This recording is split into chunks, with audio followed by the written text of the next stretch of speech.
नमो तस् भगवतो अरहतो सम्मा संबुद्दस्स। नमो तस् भगवतो अरहतो सम्मा संबुद्दस्स। नमो तस् भगवतो अरहतो सम्मा संबुद्दस्स। साधु साधु साधु। पूजनीय कल्याण मित्र, हमारे गुरु भंते जी के चरणों में हमारा कोटि कोटि प्रणाम है। साधु साधु साधु। श्रद्धावान उपासक उपासिका गण, निदान संयुक्त का तीसरा सूत्र, पटिपदा सूत्र। ठीक। पटिपदा यानी मार्ग, चलने के लिए, जीवन में चलने के लिए मार्ग है। हम लोग अभ्यास कर रहे हैं पटिच समुत्पाद का। पटिच समुत्पाद के बारे में बुद्ध वर्ग में बताई गई देशनाएं, उसमें प्रतिपदा में बताया जाएगा कि पटिच समुत्पाद ही क्या है करके। सावत्थी निदानं हवि एकं समयं भगवान सावत्थी अंगिरति जेतवने अनाथ पिंडिकस्य आरामे। एक समय शास्ता भगवान बुद्ध जी जेतवन आश्रम में अनाथ पिंडक के द्वारा दान दिए गए विहार में विराजमान थे। तत्र को भगवा भिक्खु आमंतेसि भिक्खवोति बधन्ते ते भिक्खु भगवतो पच्चसो भगवा एतदवोच। भगवान ने भिक्षुओं को आमंत्रित किया और बताया कि मिच्छा पटिपदंच वो भिक्खवे देसे सामी सम्मा पटिपदंच।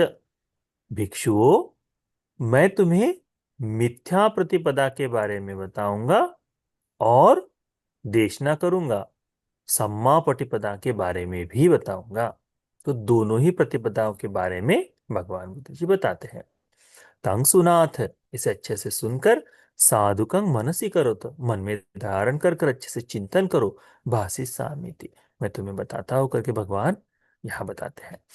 एवं भंते ते को भिक्खु भगवतो पच्चसो सो। तब भिक्षुओं ने जी बनते कहते भगवान के भगवान को कहा, तो भगवान बुद्ध जी ने उपदेश किया। कहते हैं भगवान, कतमाच भिक्खवे मिच्छा पटिपदा। भिक्षु मिथ्या प्रतिपदा क्या है? मिथ्या प्रतिपदा क्या है? भगवान कहते अविद्या पच्चया भिक्खवे संखारा। अविद्या के प्रत्यय से संस्कार उत्पन्न होते हैं, ये मिथ्या प्रतिपदा है। मिथ्या प्रतिपदा यानी गलत रास्ता, जो पुनः पुनः दुख की ओर ले जाए, जो हमें फंसाने की बात करे, जो हमें इस संसार में उलझाए रखे, वह मिथ्या रास्ता है। अविद्या के प्रत्यय से संस्कार उत्पन्न होते हैं, संस्कार के प्रत्यय से विज्ञान उत्पन्न होता है, विज्ञान के प्रत्यय से क्या उत्पन्न होता है? विज्ञान से क्या उत्पन्न होता है? नाम रूप उत्पन्न होता है। नाम रूप के प्रत्यय से छह आयतन उत्पन्न होते हैं। छह आयतन के प्रत्यय से स्पर्श उत्पन्न होता है। स्पर्श के प्रत्यय से, स्पर्श के हेतु से वेदनाएं उत्पन्न होती हैं। वेदना के प्रत्यय से तन्ना उत्पन्न होती है। तन्ना के प्रत्यय से उपादान उत्पन्न होता है। उपादान से भव बनता है। भव के कारण जाति होती है। जाति के कारण जरा मरण शोक परिदेव दुख दो मनस पायास, ये सारी चीजें उत्पन्न होती हैं। भगवान बुद्ध जी कहते हैं अयं उच्चति भिक्खवे मिच्छा पटिपदा। भिक्षुओं, यही मिच्छा पटिपदा है, मिथ्या प्रतिपदा है। अभी संपूर्ण विश्व में सम्मा प्रतिपदा पर चलने वाले लोग अधिक दिखाई देते हैं मिथ्या प्रतिपदा पर। मिथ्या प्रतिपदा, ये संसार निरंतर इसी अविद्या के अंधकार में ही, अविद्या से ग्रसित होकर ही चलते आ रहा है। जीवन की अविद्या सरलता से दूर नहीं होती, तो अविद्या से बंधा हुआ, अविद्या से ही, अविद्या के नीचे दबा हुआ, अविद्या से ही झुलसता हुआ आ रहा है। इसीलिए ये संसार का चक्र जो है दीर्घ काल तक चलते आया है। जाति, जरा, व्याधि, मरण, है ना, दुख दोमनस्य, ये सारी चीजें हैं, ये सारी की सारी चीजें इस अविद्या के कारण उत्पन्न हुई है। इसीलिए भगवान बुद्ध जी अविद्या के वश में होकर जो आदमी जीवन जीता है उसको कहते हैं मिथ्या पटिपदा। फिर भगवान बुद्ध जी कहते हैं कतमाच भिक्खवे सम्मा पटिपदा। भिक्षुवे सम्मा प्रतिपदा क्या है?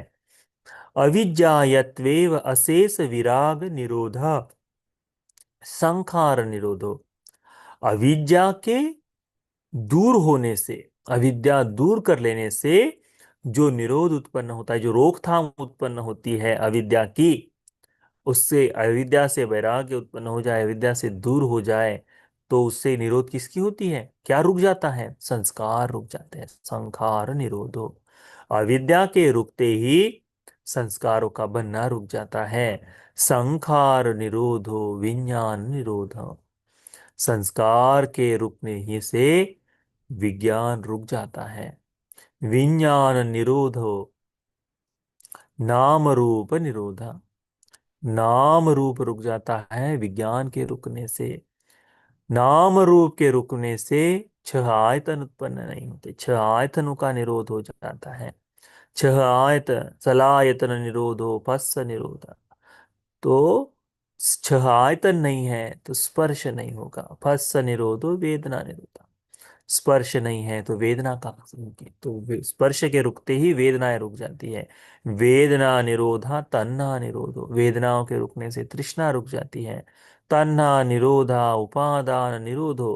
तृष्णा के रुकने से उपादान रुक जाता है। उपादान निरोधा भव निरोधो। उपादान के रुकने से भव रुक जाता है। भव निरोधा जाति निरोधो। भव के रुकने से जाति रुक जाती है। जाति निरोधा जरा मरण निरोध।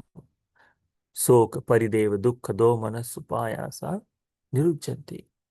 ये जितना भी जन्म के कारण होने वाला बीमारी, बुढ़ापा, मृत्यु है ना, जितना भी शोक परिदेव है, दुख दौर मनस्य है, ये सारी ही बातें वहां रुक जाती है, निरोध हो जाता है। एवमेतस् केवलस दुख स्कंदस निरोध होती। इस तरह से संपूर्ण दुख स्कंद का निरोध हो जाता है करके भगवान बुद्ध जी उपदेश करते हैं। इसी को भगवान ने कहा है अयं उच्चति भिक्खवे सम्मा पटिपदा। भिक्षु ये सम्मा पटिपदा है। ये सम्मा पटिपदा है। एक बार जिसकी अविद्या दूर हो गई उसमें पुनः अविद्या घर कर जाए, ठीक, यह सही नहीं हो सकता। एक बार जिसकी अविद्या दूर हो गई उसका इस संपूर्ण संसार से मुक्ति संभव हो गई है, वह मुक्त हो जाता है। इसी बात को हमें ध्यान में रखना चाहिए। तो जितने भी अरहंत मुनिगण होकर गए हैं, अरहंत लोग होकर गए हैं, वे सभी इस सम्मा पटिपदा पर चलते हैं। इस सम्मा पटिपदा पर चलने के लिए कैसे हम अविद्या से दूर हो जाए, कैसे हम जाति जरा मरण से दूर हो जाए, तो उसके लिए भगवान ने बताया है कि आर्य अष्टांगिक मार्ग जो है, इस मार्ग का पालन, इस मार्ग पर जो चलता है वह इस सम्मा पटिपदा का भागी बनता है, सम्मा पटिपदा पर चलने वाला बनता है। इसीलिए इस आ, पटिच्च समुत्पाद धर्म को अच्छी तरह से ध्यान में रखो। हमारा संसार में गमन मिथ्या प्रतिपदा के कारण चल रहा है। तो जहां जहां अविद्या है वहां वहां जरा मरण दुख दो मनस्य होगा। जहां जहां विद्या है वहां वहां मुक्ति होगी। इस दुख दौर मनस्य से बाहर निकल जाना होगा। इस बात को हमें अच्छी तरह से समझना चाहिए, जानना चाहिए, और इस धर्म को अच्छी तरह से सीखते हुए समझते हुए हमने धर्म का अभ्यास करना चाहिए। तो भगवान बुद्ध जी ने यहाँ दो प्रतिपदाएं बताई है, दो मार्ग बताए हैं। कौन कौन से दो मार्ग? एक है सम्मा पटिपदा, एक है मिथ्या पटिपदा। मिथ्या पटिपदा अविद्या से ग्रसित होने के कारण वह दुख दौर मनुष्य की ओर ले जाती है, अपने जीवन में दुख ही लेकर आती है। सम्मा पटिपदा इस अविद्या का नाश बताता है और यह नाश हमें मुक्ति की ओर ले जाता है।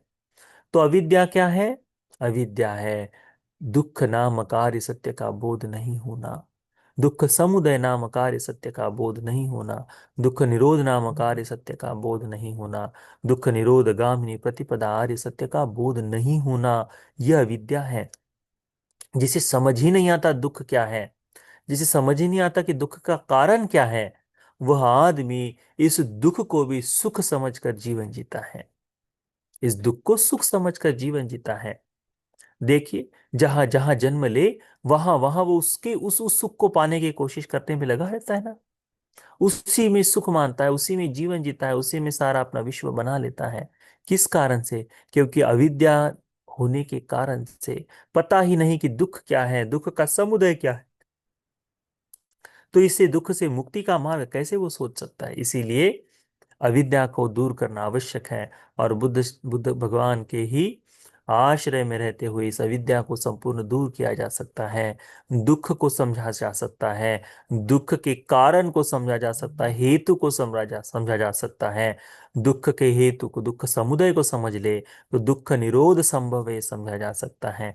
दुख निरोध समझने ते ही दुख निरोध गामिनी प्रतिपदा हमें सम्मा पटिपदा पर लेकर चलेगी, जो केवल संपूर्ण दुख खंड का निरोध करने वाली है।